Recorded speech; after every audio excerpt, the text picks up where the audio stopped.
ညီညွတ်သောလူအဖွဲ့အစည်း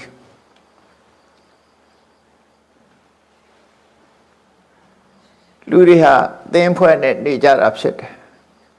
တဦးတယောက်တည်းနေကြတာမဟုတ်ဘူးအနည်းဆုံးအသင်းဖွဲ့ဟာမိသားစုပဲဖြစ်တယ်မိသားစုဒါအသေးဆုံးအဖွဲ့အစည်းပေါ့သဘာဝအဖွဲ့အစည်းတစ်ခုအိမ်တိုင်းမှာမိသားစုဆိုတာရှိကြတယ်အမေဖေရှိတယ်သားသမီးရှိတယ်ပထမအမေဖေကနေပြီးတော့နှစ်ဦးဖွဲ့စည်းလိုက်ရနေပြီးတော့သားသမီးညီကိုမောင်နှမမြေမြင့်စွာတွေဖြစ်လာတယ်ဒါလည်းလူအဖွဲ့အစည်းပဲ family လို့ခေါ်တဲ့မိသားစုတစ်ခုဟာအသေးဆုံးလူအဖွဲ့အစည်းလို့ပြောအဲ့ဒီလူအဖွဲ့အစည်းတွေဟာစုလိုက်တဲ့အခါကျတော့ငါအိမ်တစုဆယ်အိမ်တစုဖြစ်သွားတဲ့အခါငါအိမ်ပေါင်းပြီးတော့ငါအိမ်စုဆယ်အိမ်ပေါင်းပြန်တော့ဆယ်အိမ်စုဆယ်အိမ်ကိုကြီးမှုတဲ့ဆယ်အိမ်ကြီးဆယ်အိမ်မှုဆိုပြီးတစ်ခါဖွဲ့တယ်အဲ့ဒီကနေကြီးလာတဲ့အခါကျတော့ကြေးရွာကြီးလာတဲ့အခါရက်ကွက်ကြီးလာတဲ့အခါမြို့နယ်ဆိုပြီးတော့မြို့နယ်ကြီးလာတဲ့အခါတိုင်းဒေသကြီးဟိုမှာပြည်မှာခရိုင်တို့တိုင်းဒေသကြီးတို့တို့ဖြစ်လို့ဒါတွေအလုံးအောင်လူအဖွဲ့အစည်းပဲအဲ့ဒီလူအဖွဲ့အစည်းတွေကနေပြီးတော့နောက်ဆုံးမှာတိုင်းပြည်တစ်ပြည်အဆင့်ထိအောင်ရောက်သွားကြတော့မိသားစုဆိုတဲ့အသေးဆုံးလူအဖွဲ့အစည်းကနေစပြီးတော့အချင်းချင်းညီညွတ်ပါမှစိတ်ချမ်းသာကိုယ်ချမ်းသာနဲ့ကြီးပွားတိုးတက်မှုလုပ်နိုင်ကြတာဖြစ်တယ်အချင်းချင်းမညီညွတ်ဘူးဆိုလို့ရှိရင်တော့မိသားစုအတွင်းမှာပဲစိတ်ဓာတ်တွေစိတ်ဝမ်းတွေကွဲပြားပြီးတော့ပြဿနာတွေတက်လာတာထို့တူပဲရှားကွက်အတွင်းမြို့နယ်အတွင်းခရိုင်အတွင်းတိုင်းဒေသကြီးအတွင်းတနိုင်ငံအတွင်းမှာဆိုလို့ရှိရင်လည်းပဲမညီညွတ်ကြဘူးဆိုလို့ရှိရင်စိတ်ဝမ်းတွေကွဲပြားကြပြီပြဿနာတွေမျိုးစုံဖြစ်မှာဒါကြောင့်မြတ်စွာဘုရားကသမက္ကနံတပောတုခောဆိုသမက္ခဆိုတာစိတ်တုကိုယ်တုဘယ်ကိစ္စပဲလုံးလို့စိတ်တုကိုယ်တုအကယ်၍နာနာဆန္ဒတယောက်နဲ့တယောက်စိတ်ဆန္ဒချင်းမတူတောင်မှပဲဥဒိကျက်တစ်ခုထားပြီးတော့စိတ်ဆန္ဒတူအောင်ကြိုးစားပြီးတော့ဥဒိကျက်တစ်ခု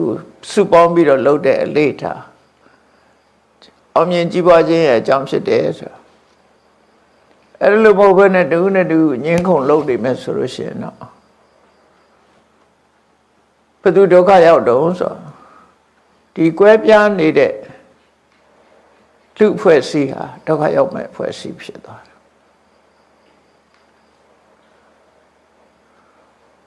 တုံးနဲ့တူစမပြေအားစပြီးတော့နှစ်ယောက်ကွဲလို့ရှိရင်ကျန်တာတွေကုန်ကွဲကုန်ဘာလို့လဲဆိုဒီနှစ်ယောက်နဲ့ပတ်သက်ပြီးတော့သူ့ဘက်ကိုယ့်ဘက်ဆိုပြီးလူဆိုတာဆန္ဒတူရတွေကုန်ပေါင်းကုန်ကြတယ်ပေါင်းကုန်သည့်အတွက်ကြောင့်ကွဲပြဲမှုဟာပိုချီးသွားတယ်လူဖွဲ့စည်းတွင်းမှာတနေရာကွဲလိုက်ရင်ထိုကွဲအပ်မှုကြီးကပိုပြီးတော့ချီးမားသွားတယ်အကြောင်းကြီးကတော့လူအတိုင်းဝိုင်းကကွဲလို့ရှိရင်ကိုမမြင်ရပေမဲ့နတ်အတိုင်းဝိုင်းမှာလည်းကွဲတယ်လို့ပြောတယ်ဘာလို့လို့ဆိုသူကိုယ်ွယ်တဲ့နတ်နဲ့ကိုယ်ွယ်တဲ့နတ်ကမတူဘူးဆိုရင်ဒီလူကကိုယ်ွယ်တဲ့နတ်ဟိုလူကကိုယ်ွယ်တဲ့နတ်ကလည်းပဲသူ့လူသူအားပေးမှာပဲနတ်လောကလည်းကွဲပြားတယ်လို့သူဆိုတော့ကောသမီမှာယဟန်နေ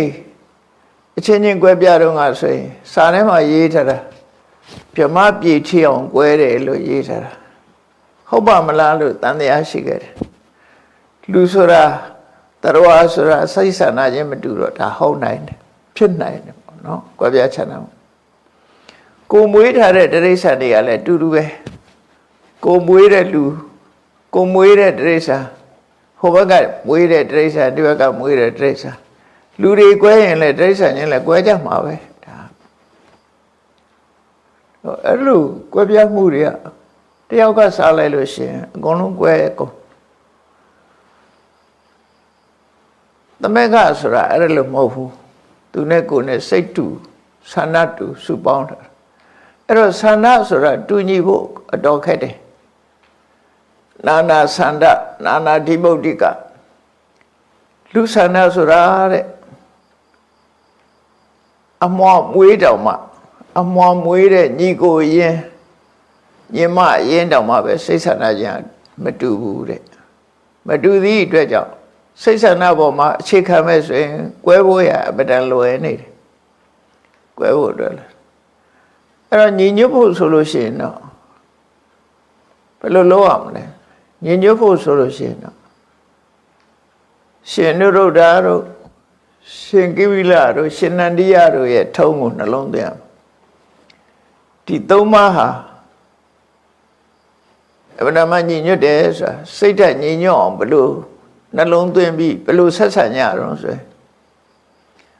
တက္ကံစိတ်တံနေခိပိတပါငါစိတ်ဆန္ဒကိုအသာထား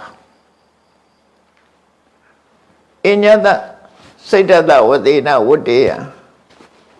ငါဆန္ဒရှေ့ရမတင်ဘူးသူဆန္ဒအတိုင်းလိုက်လျောမယ်ဆိုစိတ်ပွေးရအားလုံးအဲ့ဒီစိတ်မွေးရတယောက်ကလည်းသူဖြစ်ချင်တာအတိုင်းငါဖြစ်မယ်ဟိုတယောက်ကလည်းသူဖြစ်ချင်တာအတိုင်းငါဖြစ်မယ်လို့အဲ့ဒီလိုနှစ်ဦးစလုံးကအဲ့ဒီလိုစိတ်ထားနိုင်မှညီညွတ်တယ်ဆိုတာဖြစ်နိုင်နှိုးဆိုမဖြစ်နိုင်ဘာလို့လဲဆိုတတ္တဝါတွေကနာနာဆန္ဒကိုစိတ်ဆန္ဒတွေကအမျိုးမျိုးဖြစ်နေကြတာနာနာဓိမုတ်တိကတာလို့စာပေမှာသုံးတယ်နှလုံးသွင်းပုံတွေးပုံကြံပုံတုံးနဲ့တူမတူကြဘူးမတူတာကိုအခြေခံပြီးတော့ငါဟာသာအမှန်သူဟာအမှားလို့နှလုံးသွင်းမယ်ဆိုရင်တော့တဲ့စရာအကြောင်းမရှိတော့နော်ငါလို့ဓမ္မအမှန်သူလို့တာအမှားလို့တွက်မယ်ဆိုဘလို့မတဲ့နှစ်ခုတစ်စိတ်ဆိုတဲ့စကားနာနာဟိခောပန္တိကာယဆိုတဲ့ရှင်နုရုဒ္ဓတို့ဖះကိုလျှောက်တဲ့စကားတိုင်းဒီပြည့်တို့ကကာယချင်းခြားနာပေမဲ့လို့စိတ်ကတော့တစ်စိတ်သေးပါလို့ပြောတာအဲ့ကျမှညီညွတ်တာစံပြဖြစ်နိုင်တယ်နိုးဆိုဖြစ်နိုင်အမြဲဖြစ်နိုင်အဲ့တော့ညီညွတ်ဖို့အတွက်လူတွေကဘာလို့ရတော့ဆိုရင်ဥပဒေတစ်ခုရေးဆွဲထားရေးဆွဲထားပြီးတော့အဲ့ဒီဥပဒေလှုပ်ထုံးလုပ်နည်းအတိုင်းကြိုက်သည်ဖြစ်စေမကြိုက်သည်ဖြစ်စေဒီဥပဒေကနေပြီးတော့ဥပဒေအောက်မှာအကုန်လုံးဒီတိုင်းဆောင်ရမယ်ဆိုရင်အတော်အသင့်ညီညွတ်သွားတယ်သူကစိတ်ကတော့ညီညွတ်မှာမဟုတ်ဘူးအတော်အသင့်ဟာတတန်နဲ့ထွက်သွားနိုင်တယ်ပေါ့နော်အဲ့လိုတခုနဲ့ထိန်းရတယ်မထိန်းဘူးဆိုရင်တယောက်တစ်ပေါက်ဆိုလို့သူကလည်းသူပြောချင်တာပြောကိုကလည်းကိုပြောချင်တာပြောလိုက်တဲ့အခါမှာသူကြိုက်တာနဲ့ကိုကြိုက်တာနှစ်ခုချားမှာအမြဲတမ်းကွာဟပြီးတော့ဖြောင်းဖြောင်းဆန်းကျင်ပဲတိဖြစ်ကုန်ကြတာပေါ့အဲ့ဒီကြတော့ဘာဖြစ်လဲဆိုဝိဝါဒလို့ခေါ်တယ်အပြောဆိုပြီးကွဲပြားကုန်တယောက်နဲ့တယောက်ကအကောင်းပြောရင်တယောက်ကအဆိုးပြောတယ်ဟောမတူညီတဲ့ဝိဆိုတာတူညီမှုမရှိတဲ့ဝါဒပြောဆိုမှုတွေဖြစ်လာတယ်ဝိဝါဒဖြစ်လာတဲ့အခါကျတော့ဘာဖြစ်တော့ဆိုဝိကဟတဲ့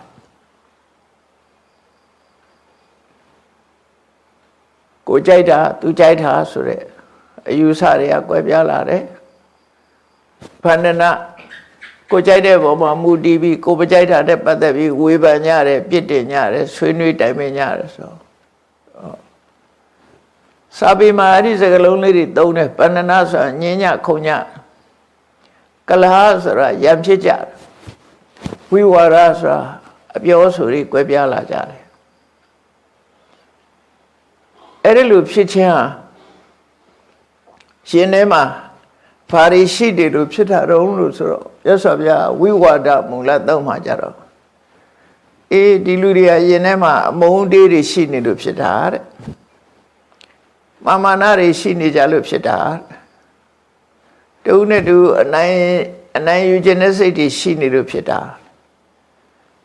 အဲ့ဒီအမုန်းအတေးတွေအနိုင်ယူခြင်းတဲ့စိတ်တွေ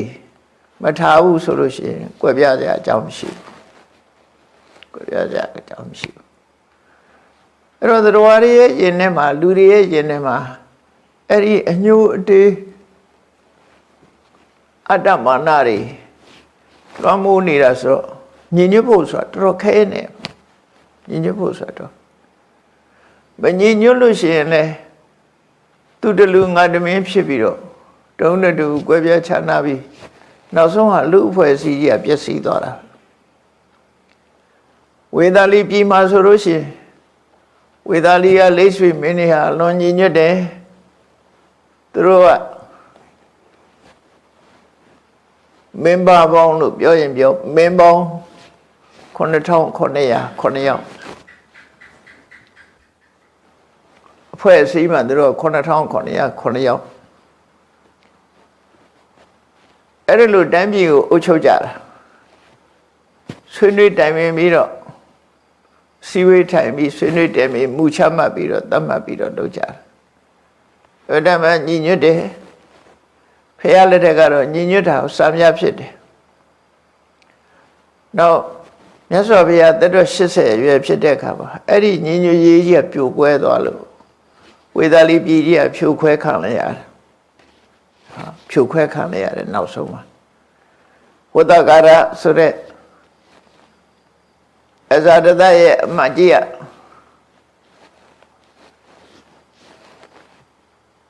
ဝေသာလီပြည်ကိုတွားရောက်ပြီးတော့လိတ်ဆွေမင်းတွေကြားထဲမှာတတ်ရှိုရာနဲ့လိတ်ဆွေမင်းတွေဟာတူနဲ့တူအထင်လွဲပြီးတော့ပြုတ်ကွဲသွားကြတယ်အဲ့ဒီအချိန်ချင်းမှာအဇာတတရဲ့ကျူးကျော်စစ်ပွဲအောက်မှာဝေသာလီပြည်ကြီးကဖျက်ဆီးခံလိုက်ရတယ်ပျက်စီးသွားတာပဲနော်ပျက်စီးသွားတယောက်တယောက်မတည့်ဘူးဆိုလို့ရှိရင်အင်္ဂါတွေရော့သွားတာအဲ့ဒါလူအဖွဲ့အစည်းမှာအမတမအရေးပါတယ်မြတ်စွာဘုရားကသံဃာအဖွဲ့အစည်းတွေမှာလည်းညီညွတ်ဖို့ပဲဟောတယ်လူအဖွဲ့အစည်းတွေမှာလည်းညီညွတ်ဖို့ဟောတယ်ညီညွတ်နေတဲ့သံဃာကိုကွဲအောင်လုပ်ရင်အမတန်အပြစ်ကြီးတယ်ကွဲနေတဲ့သံဃာကိုစိတ်ဆက်ပြီးညီညွတ်အောင်လုပ်ရင်အမတန်မှကြီးမားတဲ့ကုသိုလ်ဖြစ်တယ်လို့ဘုရားကိုယ်တိုင်ကလည်းဟောခဲ့ပူတယ်ညီညွတ်ရေးကိုအဓိကထားဘာလို့ဆိုဝိနည်းထဲမှာဆိုရင်သမဂောဟိတံဃောတမ္မောရမာနောအဝိရမာနောဆိုတာဧကုဋ္ဌိသောဖာတုဝေဟရတိစကားလေးပါတယ်သမဂတန်ဃာညီညွတ်နေတဲ့တန်ဃာအသည်ညီညွတ်တယ်ဆိုတာဘာလို့သမဂောဟိတံဃောတမ္မောရမာနာတဖွဲ့ရီလို့ပေါင်းဆက်ထားတယ်တမ္မောရဆိုတာအတူတကွဝါမြောက်တယ်လို့ပြောတယ်တတိယပြည့်ပြောရင်တမ္မောရဆိုတာရောနှောပေါင်းဆက်ထားတဲ့သဘောလူဖွဲ့စည်းဟာမတူညီတဲ့အရာတွေကိုရောနှောပေါင်းဆက်ထားလိုက်တာဥပမာမဲ့ဘယ်လိုထီအောင်ရောနှောပေါင်းဆက်တာတော့ဆိုရင်လွှမ်းနို့နဲ့ရေလျှောလိုက်လို့ရှိရင်ဒါရေဒါနွားနို့လို့ခွဲဖို့ခက်သွားတယ်ပေါ့ပေါင်းဆက်သွားတယ်စီနဲ့ရေကြတော့အဲ့လိုပေါင်းလို့မရဘူးလေစီနဲ့ရေရောမွေလဲစီရစီပဲရေရရေပဲပေါင်းလို့မရဘူးအနွားနို့နဲ့ရေကြတော့ပေါင်းလို့ရတယ်ဒါမှမဟုတ်နွားနို့ကိုရေရောရောင်းကြတာပေါ့စီတဲ့တော့ရေရောရောင်းလို့မရဘူးပေါင်းလို့မရလို့အဲ့ဒါလို့ပေါင်းဆက်လို့ရတဲ့နွားနို့နဲ့ရေလို့လူဖွဲ့စည်းတယ်မှာရောသွားတယ်အဲ့ဒါကိုတမ္မောရမာနအတူတကွရောနှောပေါင်းဆက်ထားတယ်ရောနှောပေါင်းဆက်ထားတယ်စိတ်ထဲမှာကျဉ်တ်ကြတယ်ဝမ်းသာကြတယ် ခွဲပြားမှုမထင်ဘူးအဝိဝရမာနောအငင်းခုန်နေမရှိဘူးစကားပြောတာတွေဟုတ်လားခွဲပြားခြားနားမှုတွေမရှိဘူးဧကုတ်တေသောတတန်နဲ့ထွက်တယ်ဖအဲ့ဒီလိုဖြစ်လို့ရှိရင်ဘာဖြစ်လဲဖသူဟောတိချမ်းသာတယ်ဆိုတာကြီးပွားတိုးတက်တယ်ပြဿနာကင်းတယ်ဒီလိုဆိုလိုတာပေါ့နော်ပြဿနာကဲပြီးကြီးပွားတိုးတက်တယ်အဲ့တော့ညီညွတ်နေတဲ့လူအတိုင်းဝိုင်းကဘယ်လိုလုပ်ဆိုညီညွတ်နေလို့ရှိရင်တမ္မက်ကညီညွတ်နေကြတဲ့လူတွေဟာတမ္မောရမာနာယောနောပေါင်းဆက်ထားသဖြင့်အညမညာတယောက်နဲ့တယောက်ပိယစက္ခုဟိချစ်သောမျက်လုံးတို့ဖြင့်မေတ္တာမျက်လုံးနေနဲ့ကြည့်တယ်အဲ့တော့တူနဲ့တူညီညွတ်နေလို့ရှိရင်အကြည့်တာကမတူတော့ဘူးမျက်ဆောင်ထိုးကြည့်တာမရှိဘူးတူနဲ့တူကခင်မင်နဲ့မျက်လုံးနဲ့ကြည့်ကြတယ်မေတ္တာမျက်လုံးနဲ့ကြည့်တယ်အဲ့ဒါကိုပိယစက္ခုလို့ခေါ်တယ်ချစ်သောမျက်လုံးပြုံးသောမျက်နှာနဲ့ဆက်ဆံကြတယ်ပေါ့နော်အဝိဝရမနာအငင်းခုန်မလုပ်ကြလို့ရှိရင်အမှန်တမ်းအေးချမ်းနေတဲ့လူအတိုင်းဝိုင်းမှာဒီလိုဆိုတာငင်းညခုန်ကြပြီဆိုလို့ရှိရင်ဟိုနာကစီကနေဒီနာကစီကနေထုတ်ဆွဲဓာဆွဲနောက်ဆုံးကျတော့ရံပွဲတွေဖြစ်လာရံပွဲတွေဖြစ်ရိုက်ကြနှက်ကြဆူကြပူကြနဲ့အဲ့တော့လူညီညွတ်ရေးကြီးကပျက်စီးသွားပြီဆိုရင်ဒီလူအတိုင်းဝိုင်းကြီးဟာပြိုကွဲသွားနိုင်တယ်ဒါကိုဆွလို့တာပေါ့နော်အဲ့တော့ညီညွတ်ဖို့မြတ်စွာဘုရားကိုယ်တိုင်ကသမဂ္ဂနဲ့တဘောတုခောညီညွတ်သောလူအဖွဲ့အစည်းတို့ရဲ့လောက်ကင်ဆောင်ရွက်မှုနေထိုင်ကြင်ကြံမှုဟာသူခောအလုံးအစဉ်ပြေဖို့အတွက်ဖြစ်တယ်သူဆိုရဲပေါ့အစဉ်ပြေဖို့အတွက်ဖြစ်တယ်ဒါကြောင့်မို့ညီညွတ်ဖို့အတွက်မြတ်စွာဘုရားအမြဲတမ်းဟောတယ်ယဟန်တွေကိုသတိပေးတဲ့အခါမှာဝိဝါဒံဘယတော်ဒိဋ္ဌဝါတယောက်နဲ့တယောက်အပြောဆိုတွေတိုက်ဆိုင်မှုမရှိဘဲနဲ့အချင်းများပြီးတော့ညင်ညခုန်ညမယ်ဆိုလို့ရှိရင်အဲ့ဒီညင်းခုန်မှုဟာဘေးရအန္တရာယ်ကြီးတစ်ခုပဲကြောက်စရာကြီးတစ်ခုဒီအငင်းခုန်ပြုခြင်းဟာမင်းတို့အန္တရာယ်တွေရောက်လာနိုင်တယ်ပေါ့ဖွဲ့စည်းတယ်မှာအန္တရာယ်မျိုးစုံရောက်လာလို့ဝိဝါဒံဘယတော်ဒိဋ္ဌဝါတုံးတို့သူပြောဆိုကွဲလွဲလာပြီညင်ညခုန်ညပြီဆိုရင်အဲ့ဒါအန္တရာယ်ကြီးပဲမေတ္တာတွေခန်းချောက်လာမယ်ဒေါသတွေလျှံတောက်လာမယ်မေတ္တာခန်းချောက်ပြီးတော့ဒေါသတွေရှမ်းတောက်လာပြီဆိုရင်ဒီလူဖွဲ့စည်းဟာတွေ့တဲ့တန်ရုပ်ဘဝကိုတည်ဆောင်သွားတော့မှာပဲနောက်ကြတော့လေအဲ့ဒါလိုဖြစ်တယ်ဝိဝါဒံဘယတော်ဒိဋ္ဌောအဝိဝါဒင်္စခေဘတော်အဲ့ဒါလိုမဟုတ်ဘူးဒီဦးနဲ့တူအယူဝါဒတွေမကွဲပြားဘူးအပြောဆိုတွေတုံးနဲ့တူဆန့်ကျင်ဘက်တွေမပြောကြဘူးဆိုလို့ရှိရင်ခေမတယ်ငြိမ်းချမ်းနေမယ်လူလောကမှာငြိမ်းချမ်းနေမယ်အေးချမ်းတယ်ပြဿနာတွေမရှိဘူးပြဿနာတွေကုန်နေတယ်ဘာမှမရှိဘူးသမက်ကတခိလာဟောထားတယ်တိုက်တွန်းတာဒါကြောင့်မလို့မင်းတို့သမက်ကသွားတူလာတူတမြေပေါ်မှာနေပြီးတမြေထဲနေတရေထဲတောက်ပြီးတော့နေကြတဲ့ပုဂ္ဂိုလ်တွေဟာတစိမ့်ထဲထားနိုင်အောင်ကြိုးစားမယ်ဆိုရင်သမက်ကညီညွတ်ကြတယ်တခိလပြောဆိုမှုတွေပြည့်ပြည့်ကြတယ်ဆိုတာတခိလဆိုတဲ့တကတွေးမယ်ဆိုရင်တခါဆိုတာမိတ်ဆွေတခါဆိုတဲ့စကားလုံးကမိတ်ဆွေနောက်ကတခါကနေပြီးတော့တခိလဆိုတဲ့အခါကျမိတ်ဆွေတို့ရဲ့စိတ်ဓာတ်မိတ်ဆွေတို့ရဲ့အနေအထားဆိုမိတ်ဆွေတွေဆိုတာတွေ့လိုက်ရင်တူနဲ့တူအစဉ်ပြေးနော်အလဘတန်လဘပြောကြတယ်ချစ်ချစ်ခင်ခင်ရှိကြတယ်လက်တွဲကြတယ်လှုပ်ရှားရှိတာလှုပ်ကြတယ်ဝိုင်းလှုပ်ကြတယ်ကူညီကြတယ်တခိလပြည့်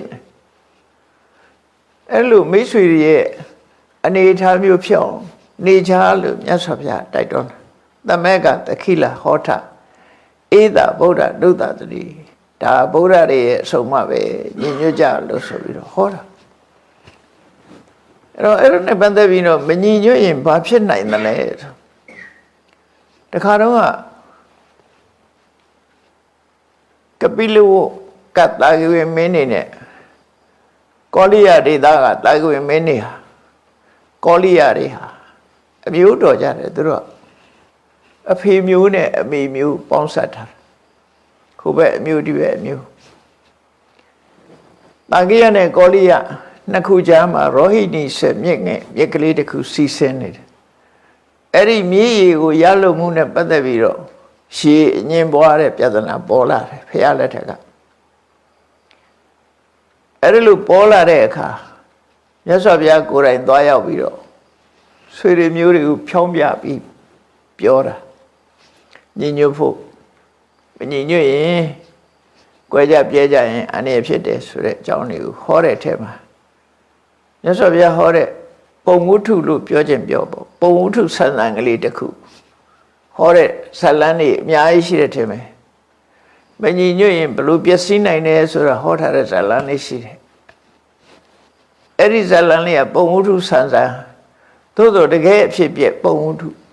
တခါတလေကျတော့ပုံဝုထုဆံမိမဲ့လို့လောက်ကြံဖန်ပြီးတော့ပြောတဲ့ဟာမဟုတ်ဘူး true story ဆိုတာတကယ်အဖြစ်ပြက်ကိုပြောတာလည်းရှိတယ်နော်ထူးဆန်းတဲ့တွေကလောကကြီးမှာရှိတော့တကယ်အဖြစ်ပြက်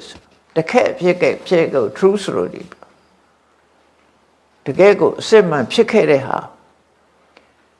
လူလောကသမိုင်းကြီးကအမတမရှေ့ချတော့ရှေ့လျားတော့တကယ်အဖြစ်ပြက်တွေကလည်းရှိတယ်ပေါ့ဂျုံတွေ့မှုအဲ့တော့မြတ်စွာဘုရားအနေနဲ့ဒါကိုပြန်လည်ပြီးတော့ဟောပြောတာ true story အနေနဲ့ဟောတာ950ဇတ်တွေက true story အနေနဲ့ဟောတာမဟုတ်တာကိုလုံးကြံပြီးတော့ဖန်တီးပြီးဟောတာမဟုတ်ဘူးမရှိတာကိုရှိလို့ပြီးဟောတာမရှိတာရှိလို့ဟောတာတွေကြတော့ပုံဝုထုလို့ခေါ်ကြတာပေါ့နော်ပုံပြင်လို့ပြောကြတာပုံပြင်လို့ပြောတာဆိုတော့ဥပမာပြောရမယ်ဆိုလို့ရှင်မြန်မာတွေဆိုင်ဝိုင်းနေမှာဖော်ပြထားတဲ့တိုးနေရဆိုတဲ့အကောင်ပင်စရူပယုတ်လေပင်စရူပယုတ်ဆိုတာတရဝ9ကောင်ပေါင်းထားတာလေတကယ်ရောအဲ့ဒီကောင်မျိုးရှိသလားနောက်တစ်ခါမနုဿိဟာကိုနှခွလဲတကယ်ရောရှိသလားဆိုတော့အဲ့ဒါတွေကျတော့မီတီကယ်လို့ခေါ်တာသူတို့ပုံမြင်နေရဟာပုံမြင်နေရဟာအနေနဲ့ပြောတာ history နဲ့ historical နဲ့ mythical နှစ်ခုရှိတယ် historical ဆိုတာသမိုင်းမှာတကယ်တော့တကယ်ရှိခဲ့တာ historical ပြောတာတကယ်မရှိခဲ့ဘဲနဲ့ပုံဝုထုအနေနဲ့သာရှိခဲ့တာတွေကလည်းလောကမှာအများကြီးရှိတယ်လေအဲ့ဒီမနုဿိဟာဆိုရယ်လူချင်းသေးဆိုတဲ့အကောင်ကကိုခေါင်းတစ်လုံးထဲမှာကိုနှစ်ခုနဲ့ဆိုတကယ်မရှိဘူးမရှိတော့အဲ့ဒါ mythical လို့ခေါ်တာအဲ့ဒါမျိုးငှက်တွေပါလေလဲတချို့တကယ်မရှိဘဲနဲ့စိတ်ကူးရင်ပြီးတော့ထားရင်ဒါ mythical ပဲအဲ့လိုခေါ်တယ်အဲ့တော့အခု950ဇာတိကျတော့အဲ့လို mythical လို့မဆိုဘာလို့လဲဆိုရင်မြတ်စွာဘုရားကတစ်ချိန်တုန်းကသူကိုယ်တိုင်ပါဝင်ပတ်သက်ခဲ့တာတွေပြန်ပြောတာဆိုတော့ mythical မဟုတ်ဘူးလို့ပြောပုံဝတ္ထုမဟုတ်ဘူး true story တွေပဲတမိုင်းကြောင်းကြီးကအလွန်ရှည်လျားနေတော့တကယ်ဖြစ်ခဲ့တာလို့ပဲမှတ်ရမှာပဲအဲ့ဒီဇလန်းလေးကတော့ဒီလိုပါဖန္ဒနာဇတ်လို့ခေါ်တယ်ဖန္ဒနာဆိုတာကျုပ်ပင်ပါဠိလိုဖန္ဒနာမြန်မာလိုကျတော့ကျုပ်ပင်မြင်မှုတဲ့လူလည်းရှိမယ်မမြင်ဘူးတဲ့လူလည်းရှိလိမ့်မယ်ဖန္ဒနာဇတ်ကကျုပ်ပင်နဲ့ဝက်ဝံတို့ရဲ့ဇလန်းလေးတစ်ခုပေါ့ကျုပ်ပင်ကအသက်မရှိဘူးဝက်ဝံကအသက်ရှိတယ်ပေါ့အဲတိရစ္ဆာန်ပါတယ်တက်မဲ့ပါနေတယ်ဇလန်းထဲမှာပါရဏတိကပြမနာလက်သမားကြီးတယောက်ဟာဟိမန္တတော်ရဲ့ဝင်ရောက်လာတယ်ဟိမန္တတော်ရဲ့ဝင်ရောက်လာပြီးတော့မကြာခဏဟိမန္တတော်သွားပြီးတော့တစ်ကောင်းဝါကောင်းတွေရှာပြီးတော့ခုတ်ယူအဲ့ဒီတစ်တွေကိုခုတ်ယူသွားပြီးတော့သူကဘာလုပ်တာတော့ဆို မြင်းလဲလို့ခေါ်ခြင်းခေါ်ပေါ့မြင်းရထားပါဠိစာပေရထလို့သုံးတာဆိုမြင်းရထားလုပ်ငန်းကိုလုပ်တယ်သူကလဲဘိန်းနေလို့ဟာတွေဘိန်းနေလုပ်တယ်ဝင်ရိုးတွေလုပ်တယ်အဲ့ဒီမြင်းရထားလုပ်ငန်းကိုလုပ်တယ်ဆိုတော့အသားမျိုးစုံသူကလုပ်ရတယ်အဲ့တော့သူထုံးစံအတိုင်းဗာရဏသီကနေပြီးတောအုပ်ထဲဝင်ရောက်ပြီးတော့တက်ကောင်းဝါကောင်းရှာခုတ်ပြီးဟိုမှာမြင်းထားတွေလဲတွေလုတ်ပြီးတော့ရောင်းချစားတော့တာသူကအဲ့ဒါနဲ့အသက်မွေးတာဒါသူ့အသက်မွေးထုံးစံတစ်ခုပေါ့နော်အဲ့ဒါလို့အသက်မွေးတယ်တကယ်ကျတော့ဘာကြုံလာတော့ဆိုတော့သူတော်တဲ့ဝင်ရောက်တဲ့အခါမှာထူးဆန်းတာတစ်ခုကြုံတယ်အဲ့ထူးဆန်းတဲ့အဖြစ်အပျက်ကဘာဖြစ်တာတော့လို့ဆိုသူကရဲတင်းတို့အစိမ်းတို့ရဲတင်းပေါ့လေခုခေတ်မှာရှေးတုန်းကတော့ဓမ္မတဲ့ရဲတင်းကိုကင်တာများတယ်ရဲတင်းဆိုတာဟိုဓာတ်လို့ဓာတ်ကတော့ဓာတ်ဝင့်ရတဲ့အခါကျတော့မဝင့်တာတဲ့နေရာမှာခုတ်လို့ခက်တယ်ရဲတင်းကတော့မိသားသမားတွေကင်တာတွေ့လိမ့်မှာခက်ခဲတွေမှာဆိုရဲတင်းနဲ့ခုတ်တာပေါ့နော်အဲ့ဒီဓမ္မအစားပါဠိကတော့ကုထာရီလို့သုံးတာကုထာရီဆိုတာဓမ္မလို့လည်းပြန်တယ်ရဲတင်းလို့လည်းပြန်နိုင်တယ်ပေါ့အဲ့ဒီလက်နက်ကရိယာတွေယူပြီးတော့ရဲတင်းတို့ဓာတ်တို့ဒါလောက်ပဲရှိသေးတာခုခေတ်ကျတော့နော်လွှတ်တွေပါတွေရတယ်ဆက်လွှတ်တွေယူသွားတာဒါမှမဟုတ်သစ်ပင်တပင်ဆိုဝုန်းဆိုခဏလေးတင်ပြတ်တယ်ရှင်းတော့အတော်ခုတ်ရမှာခုခေတ်ရတဲ့တော်ကတရထဲခဏတိတ်တင်ပြောင်းသွားနိုင်တဲ့အကုန်လုံးသူကလူ3ယောက်လောက်နဲ့အဖွဲတော်ရဲရောက်သွားတယ်အဲ့ဒီချိန်မှာဝဝွန်ကြီးတွေကောင်းနဲ့သွားတွေ့တော့သူတို့ကလည်းတစ်ပင်နေဟိုချိတီချိတယ်တစ်ပင်ဖြောင်းတဲ့ဟာတို့အကိုင်းဖြောင်းတဲ့ဟာတွေတို့ခုတ်ယူဖို့ရသူလိုက်ရှာနေတယ်ချင်းအဲ့မှာထူးထူးဆန်းဆန်းဝဝွန်ကြီးကနေပြီးတော့သူတို့လာတာကိုတစ်ပင်အောက်ကအသာနေရင်ကနေပြီလူတွေရဲ့ဘာသာစကားနဲ့ဝဝွန်ကပြောတယ်တော့တရိษံကလူစကားပြောတယ်ဆိုတာဖြစ်တောင်ဖြစ်ခဲ့ပေါ့နော်အဲ့ဒါကိုကြည့်ပြီးတော့ပုံမြင်လို့လည်းထင်ကြတယ်ဒါပေမဲ့ရမယခါရှိတတ်တယ်ဖြစ်တတ်တယ်ပေါ့ဒါတွေရမဖြစ်ဘူးလို့ပြောလို့မရဘူးအဲ့ဒီဝဝွန်ကနေပြီးတော့ဒီလက်သမားကြီးကိုဗြဟ္မဏလက်သမားကြီးမော့ပြီးတော့တစ်ပင်ကြီးရှားနေတာကြည့်တော့သူကမေးလိုက်တယ်ဘယ်တစ်ပင်ခုတ်ချင်လို့ရှားနေတာလဲဘာကိုခုတ်ချင်တာလဲဘာအသားကိုလိုချင်တာလဲလို့မေးလိုက်တော့ပုံနာကြီးကအတန်ကြားလို့ကြည့်လိုက်တော့ဝဝွန်ကြီးကသူတို့မေးနေမှသိတာအဲ့မှာစိတ်ထဲမှာတော့ထူးဆန်းသွားတာအံ့ဩသွားတယ်အံ့ဩသွားပြီးတော့ငါဒီနေ့ထူးဆန်းလိုက်လားပေါ့လူစကားပြောတဲ့တိရစ္ဆာန်နဲ့တွေ့နေလူဘာသာနဲ့ပြောတဲ့အခါသူကလည်းဟာဘာသာစကားတတ်တယ်ဆိုတော့သူပြန်ပြောလိုက်တယ်ယထာဘိအတွက်ယထာလှုပ်ခြင်းလို့လှဲလှုပ်ခြင်းလို့ယထာဘိလှဲဘိအတွက်အသားရှာနေတာပါလို့ပြောတယ်အဲ့ဒါနေစတာသူအသားရှာနေတာပါလို့ပြောတော့အဲ့ဒီဝဝွန်ကြီးကသူအသားရှာတယ်ဆိုတော့သူကဆက်ပြောတာအဲ့ဆက်ပြောတာကိုပါဠိစာပေနဲ့မှတ်တမ်းတင်ထားတဲ့အခါသူကတစ်သားရှာတယ်ဆိုဘယ်ပင်ဘယ်သားကောင်းတယ်ဆိုတာသူကညွှန်ပြတယ်နေဝတ္တလောနခတိတော်ယထာလုပ်ဖို့လားယထာလုပ်ဖို့ဆိုရင်အင်ဂျင်ပင်ကလည်းမကောင်းဘူးအင်ဂျင်သားလည်းမကောင်းဘူးတဲ့ရှားသားလည်းမကောင်းဘူးတဲ့နော်အင်ဂျင်သားလည်းမလုံးနဲ့ရှားသားလည်းမကောင်းဘူးရှားလို့ဆိုတာအနှစ်ရှိတယ်လေမာတော့မှာအင်ဂျင်သားလည်းအနှစ်ရှိတယ် သူကပြောတာတော့နေဝတာလော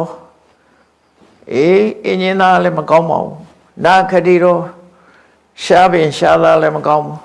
နတ်တကံတော့မျက်နှာပင်ဆိုတဲ့အပင်မျိုးအသားလည်းမကောင်းဘူးတဲ့ခုတော့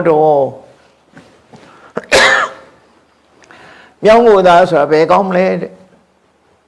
အဲ့တော်ထဲမှာပေါက်တဲ့အပင်တွေအင်းကြီးမရှိတယ်ရှားပင်တွေရှိတယ်မျက်နှာပင်တွေရှိတယ်နောက်မြောင်းကိုပင်တွေရှိတယ်အဲ့ဒါတွေကိုသူကကြည့်ပြီးတော့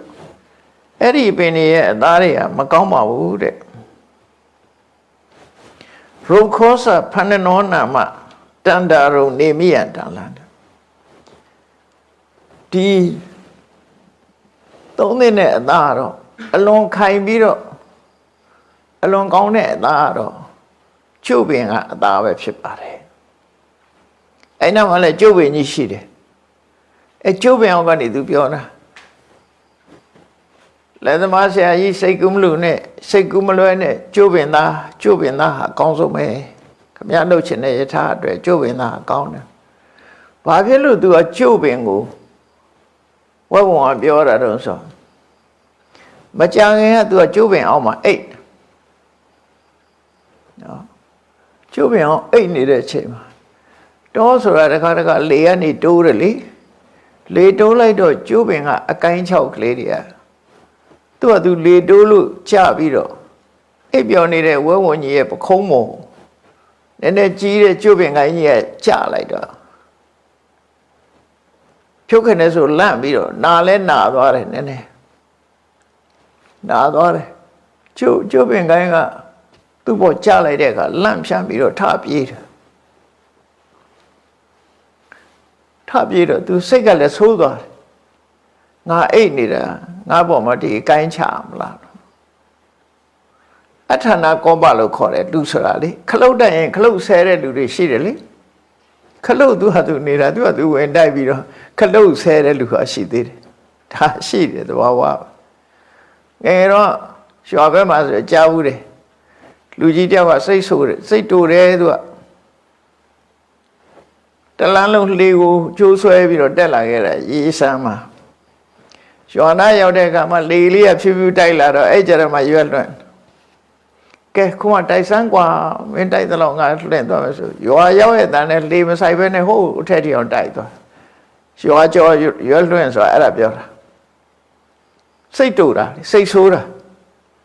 စိတ်ဆိုးပြီးခုမှတိုက်ရမလားလို့ဆိုလေကိုစိတ်တူတာအဲ့ဒါကိုအထာနာကောပလို့ခေါ်တယ်အထာနာကောပဆိုစိတ်မတူရမယ့်ကိစ္စတွေမှာစိတ်တူတာလူဆိုအဲ့တိုင်ပဲနော်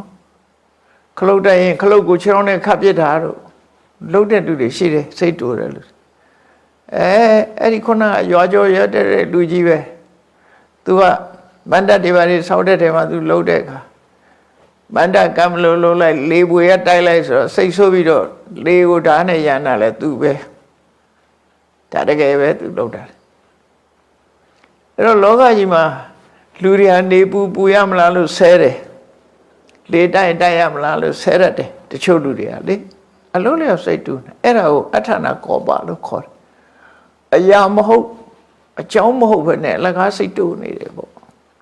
အဲ့လိုလူမျိုးကရှိတယ်နော်အဲ့ဒီဝဲဝံကြီးကလည်းအဲ့တိုင်ပဲသူကသူသိကိုင်းကြိုးကြတာဘာတတ်နိုင်မှာသူအဲ့ဒီအောင်အိမ်နဲ့ဒါပဲစိတ်ကတူပြီးတော့ဒီကျိုးပင်ကိုအမြင်ကတ်သွားတော့ပြန်လှည့်ကြည့်တယ်ကြောက်ပြီးတော့ပြေးပြီးတော့ပြန်ကြည့်လိုက်တဲ့အခါမှာသူ့နောက်ကလိုက်လာတာရန်သူတစ်ခုမှမတွေ့ဘူးကျုပ်ပင်ကြီးပဲတွေ့တော့ငါအိတ်ထာကိုတမင်သက်သက်အကိုင်းချိုးချတယ်ဆိုပြီးတော့ကျုပ်ပင်ကိုရန်လောက်တယ်သူဒါမလုပ်ဘူးမရှိနဲ့နော်လူတွေလည်းလုပ်တယ်ဒါပြောအဲ့ဒီလိုကျုပ်ပင်ပေါ်မှာသူရန်ညှိုးထားတာရန်ညှိုးထားတော့ခုနကရဲရင်တို့ဒါတို့နဲ့ဝင်လာတဲ့လူကြီးတွေ့တော့ဒီကျိုးပင်ကိုရန်ညှိုးထားပြီးတော့ခုတ်ဖို့ရအတွက်သူကလှမ်းပြောပြီးကျိုးပင်ကြီးခုတ်ခိုင်းတာပဲအဲ့တော့ကျိုးပင်ကတော့တက်မဲ့ဆိုတော့စိတ်စေရနာမရှိဘူး အဲ့ဒီကျိုးပင်မှာနေတဲ့နတ်ကတော့စိတ်စေတနာရှိတာပေါ့ဘာမဆိုင်ညာမဆိုင်နဲ့သူနေတဲ့အဆောက်အုံကြီးကိုဝဲဝန်ကလက်ညှိုးထိုးပြီးခုတ်ခိုင်းနေပြီဆိုတော့စဉ်းစားကြည့်လေနတ်ကလည်းငါအိမ်ဖြက်စီးတယ်ဆိုသူကြိုက်မှာမဟုတ်ဘူးလေဝက်ပြီးဟိုတင်းမို့ဝဲဝန်ကြီးပဲမဲ့ချမ်းသာပေးမှာမဟုတ်ငါ့ကိုလက်ညှိုးထိုးပြီးငါဗိမ္မာန်ပျက်စီးအောင်လုပ်တယ်ပေါ့သူ့ဘာသူကိုင်းကြိုးကြတာဘာတတ်နိုင်မှာလဲဒါပေမဲ့လို့ဒီပင်ကိုလက်ညှိုးထိုးပြီးတော့သူကခုတ်ခိုင်းနေပြီ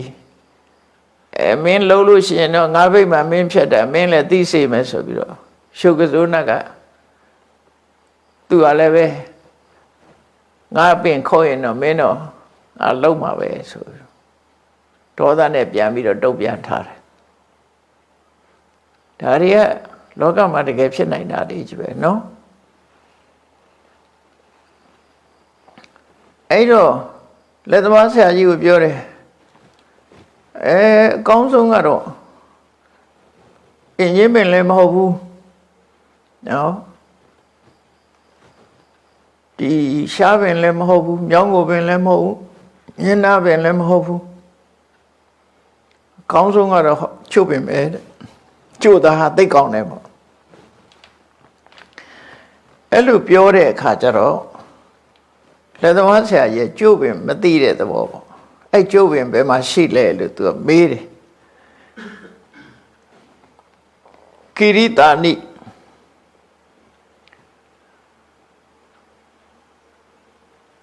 ကိရိတာနေတပတ္တာနိ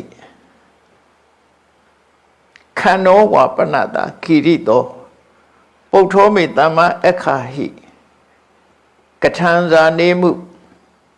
ယထာဇာနေမှုဖန္နနာ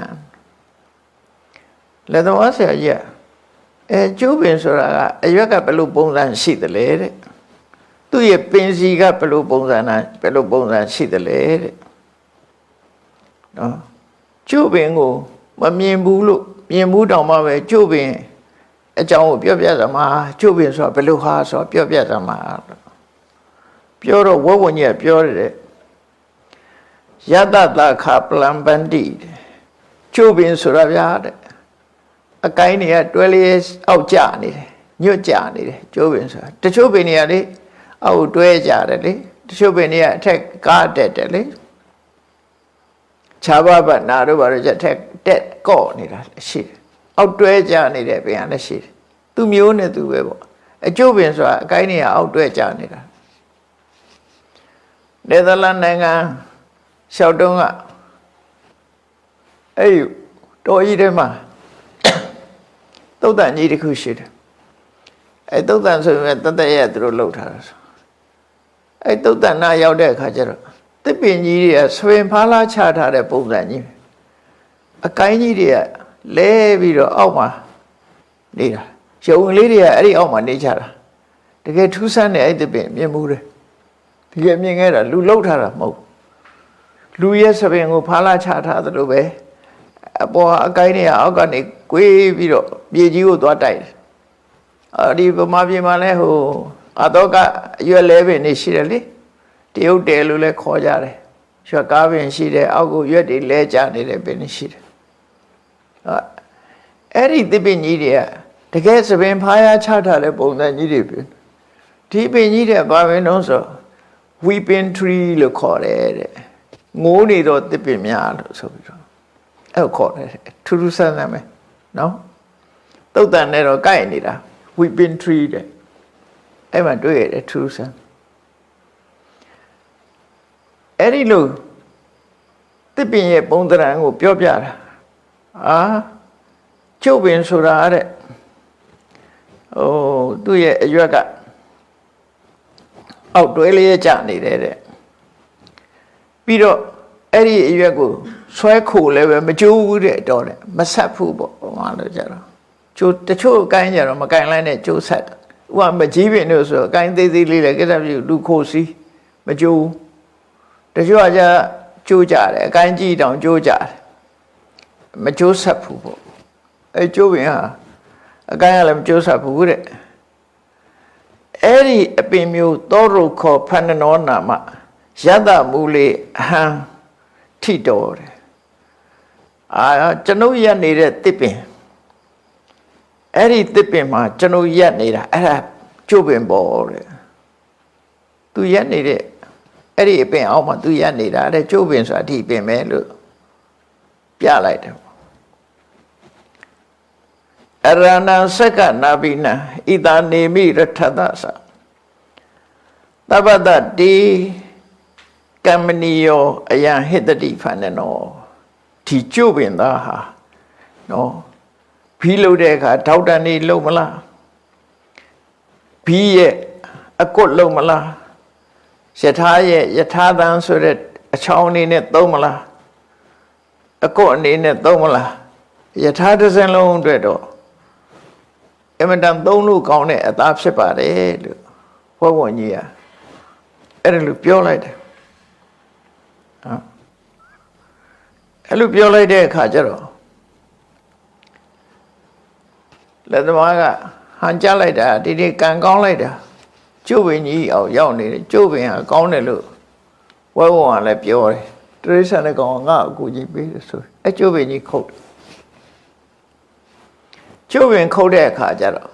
ကျုပ်ပင်ခုတ်ပြီးတော့နေတဲ့အချိန်လေးမှာကျုပ်ပင်ခုတ်မလို့လုံးနေတဲ့အချိန်မှာကျုပ်ပင်ဆောင်နတ်ကဘွားကနေခီးသွားရအောင်ဆောင်ပြီးတော့သူတို့နောက်ကနေလူတယောက်တော်တယ်ဖြတ်လာတဲ့ပုံစံမျိုးနဲ့ပြလိုက်တယ်။ခြေတံကြားလို့ကြည့်လိုက်တဲ့အခါကျတော့ခီးသွားယောက်ျားခမရဘာလုပ်တာဘာလုပ်မလို့လဲဆိုတော့ဒီယထာအတွက်ကျတို့ကျုပ်ပင်ကြီးခုတ်ဖို့စဉ်းစားနေတာလို့ဆိုတော့အဲ့ဒီယထာမှာပို့ပြီးတော့ခိုင်ငါအောင်ဒီယထာလုပ်တဲ့အခါမှာနေမိဆိုတဲ့ဘင်းရဲ့အကုတ်အနေနဲ့အကောင်းဆုံး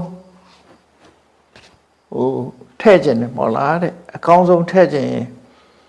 ဝက်ဝန်ရေဟာအကောင်းဆုံးပဲတဲ့ဝန်ရေဟာအကောင်းဆုံးပဲတဲ့အဲ့ဒါခမရယထာဒီဟုတ်ပြီကျုပ်ပင်သားအကောင်းတယ်တဲ့မဆိုးဘူးတဲ့ကျုပ်ပင်သားအကောင်းတယ်ဒါပေမဲ့လို့အဲ့ဒီကျုပ်ပင်နဲ့နှုတ်ထဲယထာပြီးကိုအကွတ်နဲ့ပြမကနေကုတ်ဖို့ရအတွက်ကချီနှောင်မို့ရအတွက်ကတော့ဟောဒီဝဲဝင်ရဲ့လေပင်သားဟာအကောင်းဆုံးပဲအရေးဟာအကောင်းဆုံးပဲတို့သူကလည်းဒါခုခေတ်ဆိုဂျင်းထဲလိုက်တာပေါ့နော်သူတစ်ပင်ခုတ်မှာဆိုတော့အဲဒီဝဲဝင်မှာတည်အောင်လုပ်တာသူတစ်ပင်ဒါဝဲဝင်မှာအဲ့လိုပြောလိုက်တော့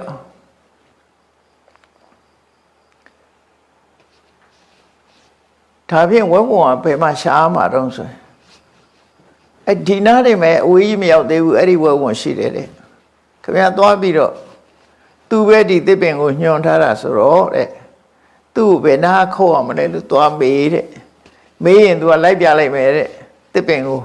နှုတ်သီးနဲ့ထိုးပြီးတော့အနာဒီနာခုတ်လို့ तू ပြောလိုက်မယ်တဲ့အဲ့ကြရင်တော့ခင်ဗျာအသာလေးပဲတဲ့သူ့ကိုခုတ်လိုက်ရုံပဲတဲ့တတ်လိုက်ရုံပဲသူကနီးပေးလိုက်တာနတ်ကနေပြီးတော့နီးပေးလိုက်တယ်အဲ့ဒါနဲ့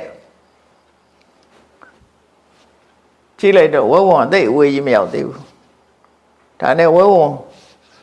လာပါဦးမျိုးခမရပြောတဲ့ကျုပ်ပင်ကိုဘယ်လိုခိုးအောင်လဲဘယ်နာအစားခိုးအောင်လဲဆိုအဝဲဝံကြီးတဲ့ဝမ်းသာအားရနဲ့လာပြီးတော့ဒီနာခုတ်ပါဆိုပြီးတော့နှုတ်သီးနဲ့ထိုးပြအဲ့လိုပြနေတဲ့အချိန်မှာနောက်ကနေဓာတ်နဲ့ပိုင်လိုက်တော့ဝဲဝံကြီးကဲဟိုကဝဲဝံကြောင့်တစ်ပင်ကိုခုတ်ခံရတယ်နော်တစ်ပင်စောင်းတဲ့ယုတ်ကစိုးနဲ့ရဲ့ဒီယုတ်ကစိုးနဲ့ကြောင့်ဝဲဝံကြီးကလည်းသိရတယ်အဲ့တော့တယောက်နဲ့တယောက်အာဃာတထားပြီးတော့မငြိမ်းချမ်းဘူးဆိုလို့ရှိရင်တစ်ပင်လည်းခုတ်ခံရတယ်ဝဲဝံလည်းသိတယ်လူတွေအတွင်းမှာတူနဲ့တူဒီလိုလုံးကြမယ်ဆိုလို့ရှိရင်အားလုံးအသင်းဖွဲ့ကြီးပျက်စီးသွားနိုင်တယ်ဆိုတော့မြတ်စွာဘုရားဟောတာအဲ့တော့ဝဲဝင်လည်းသိရတယ်ကျိုးပင်လည်းဖြတ်ခံလိုက်ရတယ်နှစ်ခုစလုံး ကောင်းစားသွားတာတော့လက်သမားကြီးကကောင်းစားသွားတာကောင်းစားတဲ့လူကတယောက်ရှိတော့တိုင်းပြည်တစ်ပြည်မှာလည်းအဲ့လိုလူမျိုးတွေရဲ့အသီးအသီးထဲမှာလူအတိုင်းဝိုင်းထဲမှာတယောက်နဲ့တယောက်အဲ့လိုဒုက္ခရောက်အောင်လုံးနေကြမယ်ဆိုလို့ရှိရင်မတည့်ကြဘူးဆိုရင်ဒီလူကလည်းသူ့ပြစ်ပြောဟိုလူကလည်းသူ့ပြစ်ပြောတယောက်နဲ့တယောက်အပြစ်တွေတင်ပြီးတော့လုံးနေကြမယ်ဆိုလို့ရှိရင်နဲ့ခံရမှာဘယ်သူတုံးဆိုရင်နှစ်ခုစလုံးပဲဘယ်သူမှမကောင်းစားဘူးနှစ်ဦးစလုံးပဲဒုက္ခရောက်ကြမှာပဲချင်းများတဲ့အုပ်စုနှစ်စုစလုံးဒုက္ခရောက်မယ်လို့သူတို့ဆွလို့တယ်နော်အဲ့ဒီမှာမြတ်စွာဘုရားဟောတဲ့တရားလေးကမှတ်သားစရာကောင်းတယ်ဒါကဒီဇလန်းလေးကိုမြတ်စွာဘုရားကပြောပြီးတော့အဲ့ဒီတုန်းကတဲ့ဒီဝက်ဝွန်နဲ့ကျုပ်ပင်ဆောင်နတ်တို့ရဲ့ရံညှိုးချောင်ကျုပ်ပင်ဆောင်ကျုပ်ပင်လည်းသေတယ်ဝက်ဝွန်လည်းသေရတယ်ဆိုရရံညှိုးကိုယ်တိုင်တွေ့ခဲ့တာတော့အဲ့တောထဲမှာတစ်ပင်တစ်ပင်ရဲ့တောဆောင်နတ်ရုပ်ကစိုးဖြစ်နေတဲ့ဖရာလောင်းသူကိုယ်တိုင်တွေ့ခဲ့တာဒီဇလန်းတောထဲမှာသူကိုယ်တိုင်တွေ့ခဲ့တဲ့အကြောင်းပြောပြနော်သူကိုယ်တိုင်မြင်ခဲ့တာအဲ့ဒီအဖြစ်အပျက်ကိုအဲ့ဒါကိုမြတ်စွာဘုရားတတိပေးတဲ့အနေနဲ့အချင်းမများဖို့ဟောတဲ့တရားလေးကမှတ်သားစရာကောင်းတာ။ဘာဟောတော့ဆိုအိစေဝံဖန္နနောအိတ်တံအိတ်သောစပနဖန္နနာအညမညဝိဝါဒေနအညမညပက္ခတယုံရှင်းရှင်းလေးပဲဘုရားပြောတာဒီတိုင်းပဲကွာတဲ့ဒီကျုပ်ပင်ကလည်းကျုပ်ပင်ကဆိုတာကျုပ်ပင်ဆောင်နတ်ကိုပြောတာတိကျတော့ကျုပ်ပင်ဆောင်နတ်ကလည်းဝဲဝန်သေးအောင်လုပ်တယ်ဝဲဝန်ကလည်းကျုပ်ပင်ပြိုလဲအောင်ကြိုးစားခဲ့တယ်အညမညဝိဝါဒိနတယောက်နဲ့တယောက်အစင်မပြေကြတဲ့အခါမှာအညမညမဂ္ဂတေုံချင်းချင်းဖြည့်စည်းကြတာပေါ့နော်ကျုပ်ပင်ဆောင်ကကျုပ်ပင်ဆောင်နတ်ကလည်းကျုပ်ပင်ဆုံးရှုံးသွားတယ်ဝဲဝန်လည်းအသက်ဆုံးရှုံးသွားတယ်နှစ်ဦးစလုံးကဘယ်သူမှအများမရဘူးဆုံးရှုံးသွားတယ်ချင်းချင်းတတ်လိုက်ကြတာတဲ့ဧဝမေဝမနုဿနာသင်္ကန်းစာယူကြတဲ့လူအတိုင်းဝိုင်းမှာလည်းပဲဝိဝါဒောယထစာတိလူအတိုင်းဝိုင်းမှာလည်းပဲတယောက်နဲ့တယောက်အငင်းပွားနေကြမယ်တစုနဲ့တစုအငင်းပွားနေကြမယ်တပါတီနဲ့တပါတီအငင်းပွားနေမယ်တအုပ်စုနဲ့တအုပ်စုအငင်းပွားနေကြမယ်ဆိုလို့ရှိရင်တဲ့မယူရနစ္စန္တိထောင်းကကနေကြတာဖြစ်တယ်ဒီစကားလေးသုံးလိုက်တာမြတ်စွာဘုရားမယူရဆိုတာထောင်းနစ္စဆိုတာကထောင်းကရဲဆိုတဲ့စကားဘယ်လိုအဓိပ္ပာယ်ပေါ်တာတော့ထောင်းများဟာအဘိဇံကြီးကိုဖြတ်ပြီးတော့ကတဲ့အခါကျတော့နောက်ကနေကြည့်လို့ရှိရင်စုပ်အုပ်ပေါ်သွားတယ်သူတသလုံးအမီးနဲ့ဖုံးထားတာကြီးကိုဖွင့်ပြလိုက်တယ်လို့ဖြစ်သွားတယ်အဲ့ဒါကိုထောင်းကရတယ်လို့ခေါ်တယ်အဲ့တော့အဓိပ္ပာယ်ဘာတော့ဆိုလို့ရှိရင်တယောက်နဲ့တယောက်မတည့်ဘူးဆိုရင်ဟိုလူကလည်းသူ့အပြစ်ပြောဒီလူကလည်းသူ့အပြစ်ပြောနေဆိုတယောက်တယောက်အပြစ်တွေဖော်ကြတော့အရှက်တွေကုန်းကုန်တာပေါ့အဲ့ဒါထောင်းကလို့ခေါ်တယ်ထောင်းဟာအကကောင်းပေမဲ့အမီးဆန်လှပေမဲ့လို့ငှက်တွေထဲမှာသူဘယင်မဖြစ်ဘူးဘာလို့ဘယင်မဖြစ်တာတော့ဆိုခုနကလိုက်တဲ့အခါမှာအရှက်မဲ့သွားလို့ကဘာဥကာလမှာငှက်တွေကမင်းမြောက်ဖို့ကြည့်တဲ့အခါမှာထောင်းကလှပါတယ်ပေါ့လှတယ်လူရွေးတယ်လူတွေကလည်းပညာရှိတဲ့မဟာသမဒဆိုတဲ့လူကိုရွေးပြီးတော့မဟာသမဒမင်းခန့်တယ်ပေါ့လေဘနုဆိုတဲ့လူကိုရွေးပြီးမဟာသမဒမင်းခန့်တယ်တားကောင်တွေကလည်းချင်းသေးကိုရွေးပြီးတော့သူတို့ခြေလေးချောင်းရှိတဲ့ကောင်တွေကလည်းမင်းမြောက်ကြတယ်ငှက်တွေကလည်းပဲတော့မင်းမြောက်ဖို့ကြိုးစားကြတဲ့အခါမှာထောင်းကသူကပြလိုက်တာအဲ့ဒီသူ့ကိုရွေးချယ်ကြတော့မဲ့အခါမှာသူ့ကိုကပြလိုက်တယ်ကပြလိုက်တဲ့အခါဝမ်းသာပြီးတော့ကပြလိုက်တဲ့အခါကျတော့သူကဟိုဘက်လှည့်ပြဒီဘက်လှည့်ပြဆိုနောက်ကလှည့်ပြလိုက်တဲ့အခါသူဖုံးထားမဲ့ဟာကြီးပေါ်သွားတာပေါ့နော်ပေါ်သွားတော့ဒီကောင်အရှက်မရှိဘူးဆိုပြီးတော့အဲ့လိုဖြစ်သွားတယ်ဒါကြောင့်မို့လူလောကလူတွေကလည်းတယောက်နဲ့တယောက် အပြစ်တွေဖောနေတာဟာထောင်းကနေကြတာပဲဖြစ်တယ်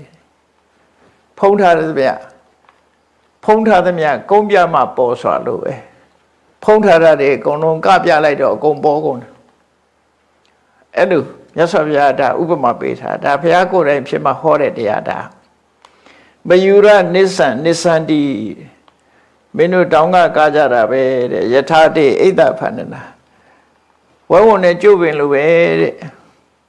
ဒါတောင်းကပြီးသူ့ပြည့်ကိုပြည့်အဲ့လို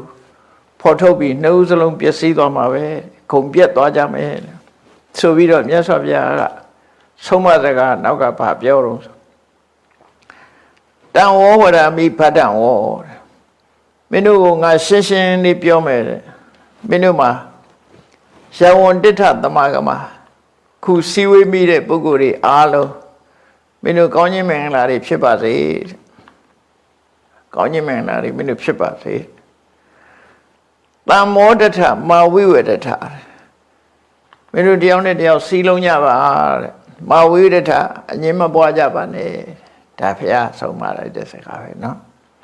အားလုံးစီဝေးတက်ရောက်လာတဲ့ပုဂ္ဂိုလ်တွေအားလုံးနဲ့ကောင်းခြင်းမင်္ဂလာတွေဖြစ်ကြပါစေမင်းတို့ဘယ်တော့မှစီလုံးကြပါဘယ်တော့မှအငြင်းမပွားကြပါနဲ့ဘယ်တော့မှကျုပ်ပင်နဲ့ဝဲဝံလို့မဖြစ်ကြပါစေနဲ့ဒီဆက်လန်းလို့နှုတ်စလုံးပြတ်တာပြုမဖြစ်ပါစေနဲ့ဒါတိတိပေးပြီးတော့ဟောကြားလိုက်တာသာမက္ခိမေဝသိခေထဗုဒ္ဓေဟေတံပတံတိတံနောက်ဆုံးတိုက်တွန်းတဲ့စကားလေးကတော့သာမက္ခိဟေဝသိခေထမင်းတို့ညီညွတ်ဖို့ညီညွတ်နေနိုင်မဲ့ဒီလန်းညီညွတ်တဲ့စိတ်ဓာတ်တွေကိုသာလဲသင်ယူကြပါတဲ့မှတ်ယူကြပါသာမက္ခိမေဝညီညွတ်ရေးစိတ်ဓာတ်တွေကိုသာလဲသိခေတမှတ်သားသင်ယူထားကြပါဘယ်လိုလုံးမှညီညွတ်မယ်ဆိုတာတွေကိုအလုံးသင်ယူပြီးတော့ရင်းထဲမှာမှတ်ထားကြပါဗုဒ္ဓဟေတံပတံလေးတာအဲ့ဒါလို့ညီညွတ်တာဟာဖះစုစုကညီညွတ်ခြင်းကိုချီးမွမ်းကြပါတယ်ဘာဖြစ်လို့တော့ဆိုကောင်းကျိုးချမ်းသာတွေကညီညွတ်မှရနိုင်တာမညီညွတ်ရင်ပျက်စီးတာအဲ့တော့လူတော်ကရင်မပျက်စီးဖို့အတွက်ညီညွတ်ကြပါညီညွတ်မှသာလည်းကောင်းစားနိုင်ပါတယ်လို့သူတော်ကောင်းတွေကချီးမွမ်းကြတယ်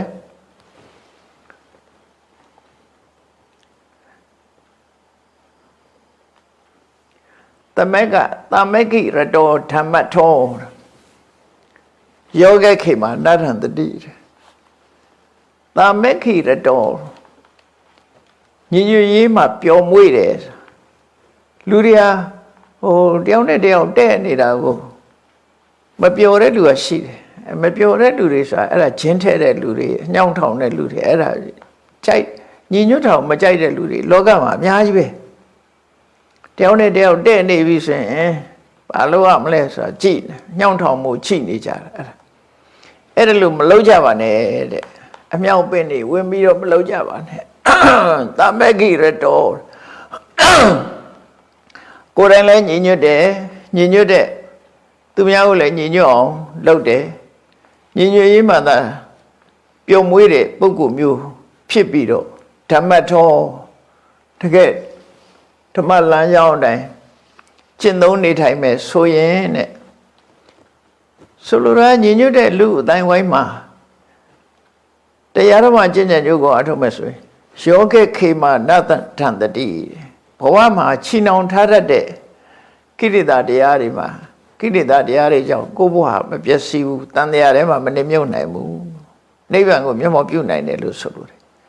အဲ့တော့လူတွေကဘဝမှာဖြစ်နေတာအနှောင်ဖွဲ့တွေနဲ့နေကြတာလေကိုယ့်ကိုလွတ်လပ်တယ်လို့သာထင်နေတာလူတွေကိုနှောင်ဖွဲ့ထားတဲ့နှောင်ကြိုးကရင်ထဲမှာပဲရှိတာလေသွားမှမသွားနိုင်တာခွဲမှမခွဲနိုင်တာခဏပဲပြီးရင်ပြန်ရောက်သွားပြီခဏပဲနိုင်ငံခြားသွားလဲပြန်လာတာပဲဒီကိုဘယ်တော့မှတခါတည်းအပြီးမပြောင်းစာကလေးတွေရောင်းတဲ့လူတွေလိုပဲလောင်ញိုင်တွေကနေပတ်စံနဲ့လိုက်ရောင်းပြီးရင်စာကလေးကပြန်ရောက်လာဒီဘိန်းကျွေးထားသလားတော့မသိဘူးနော် အဲ့တော့လူတွေကလည်းပဲဘလို့ပဲလွတ်နေပြန်လာကြမှာပဲအကုန်လုံးကိုယ့်ရင်ကိုပြန်ရောက်လာကြတာပဲ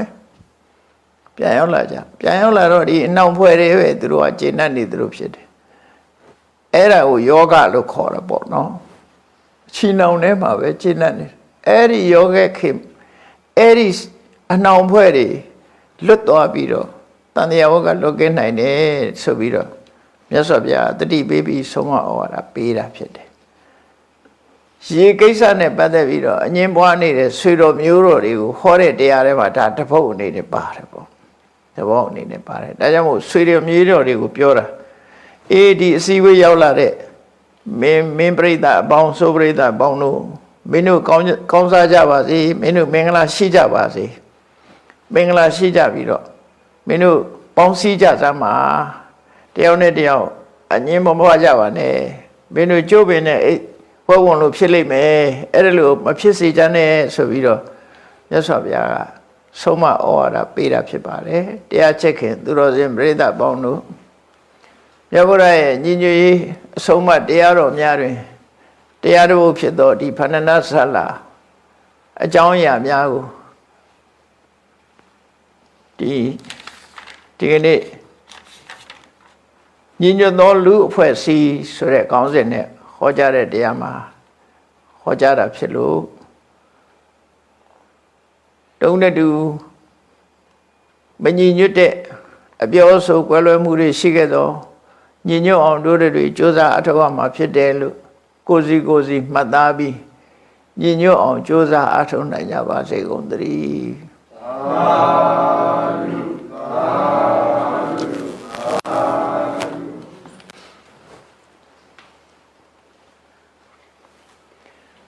ရှိတဲ့ချမ်းအရှင်ဖေယဖေယတပည့်တော်တို့သည်ဓမ္မအတိညာရရှိမှသာလင်နိဗ္ဗာန်ချမ်းသာကိုမျက်မှောက်ပြုနိုင်ပါသောကြောင့်ဓမ္မအတိညာရရှိစေရန်ရှိတန်ကြလျက်ဓမ္မသဘင်ဆင်ကျင်ပါပြုလုပ်ကြ၍အဗဒဒါနာ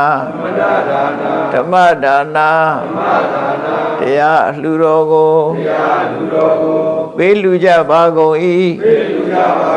တရားတော်မြတ်ကိုယုတိလေးမြတ်စွာမမတ်သားသာအာယုန်ထားလျက်နာကြားကြပါကုန်၏တရားတော်မြတ်ကိုတတဗဝတ္ထုအစုစုတို့ဖြင့်ပူဇော်ကြပါကုန်၏ယနေ့ယခုအာထုပ်ပြုလို့ရသောဤကောင်းမှုသည်နိဗ္ဗာန်ချမ်းသာ၏အကြောင်းအထောက်ပံ့ဖြစ်ပါစေတည်းဤကောင်းမှု၏အဖို့ဘာကကိုအမိအဖာအဖို့အဖွာဆရာသမားမှစ၍ကဘာသူကဘာသာလူနဲ့ပြမတတ္တဝအများတို့အားအမြဝေငှပါကုန်၏ကုသိုလ်အမြကိုယ်စီရကြကုန်သည်ဖြစ်၍ကိုယ်စိတ်နှဖျားချမ်းသာကြသည်ဖြစ်ကြပါစေကုန်သတည်း